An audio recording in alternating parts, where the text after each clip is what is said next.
बिस्मिल्लाहिर्रहमानिर्रहीम। अस्सलामु अलैकुम वरहमतुल्लाहि वबरकातुहू। उम्मीद है कि सारे सुनने वाले देखने वाले सब खैरियत से होंगे।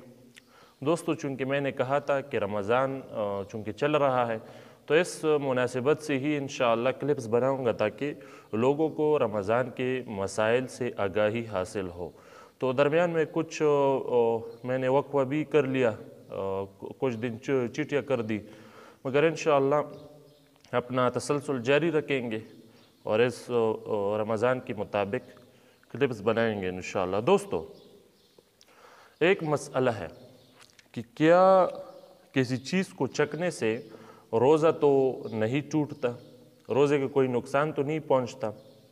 तो इंशाअल्लाह इस पर एक क्लिप बनाऊंगा। दोस्तों, पहली बात ये समझ लो कि बग़ैर ज़रूरत के किसी भी चीज़ को चखना रोज़े के दौरान रोज़ादार के लिए जायज़ नहीं है। ये पहले अपने दिमाग में रख लो।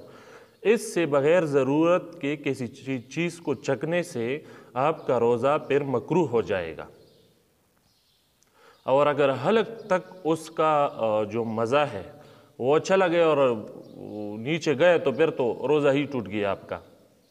तो बग़ैर ज़रूरत की किसी चीज़ को चखने से परहेज़ करो, ख़ुद को उससे बचाना चाहिए।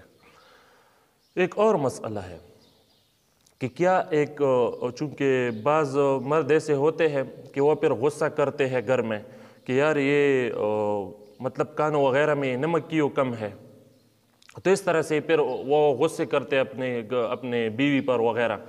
तो उसके लिए फिर उलमा फरमाते हैं, कुतुब ने लिखा है, अगर ऐसी औरत जिसका मर्द वो गज़बनाक होता हो इस बात पर कि इसमें नमक कम है इस खाने वग़ैरह में, तो उस औरत के लिए इस खाने को उसको थोड़ा सा चखना जायज़ है, मकरूह नहीं है। वो इस तरह करे कि उससे थोड़ा सा ले और अपने ज़ुबान पर रख दे, और जैसे ही उसका टेस्ट मालूम हो कि उसमें नमक है, कम है, ज़्यादा है, कितना है, तो फिर फ़ौरन ही थूक दे। उसका जो मज़ा है वो हलक तक नहीं जाना चाहिए। तो ये दो मसले हुए ऐसी औरत के लिए जिसका मतलब शोहर उससे बार बार मुतालबा करता हो और वो गुस्सा होता हो, तो उसके लिए, उस औरत के लिए जायज़ है खाने को चखना, लेकिन फ़ौरन ही थूक दे।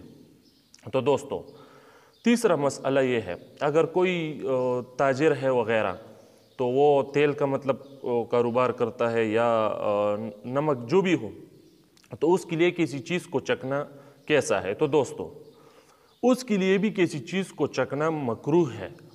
रोज़े के दौरान, मतलब रमज़ान में रोज़े के दौरान उनको ये चीज़ चखना मतलब मकरूह होता है उसका रोज़ा।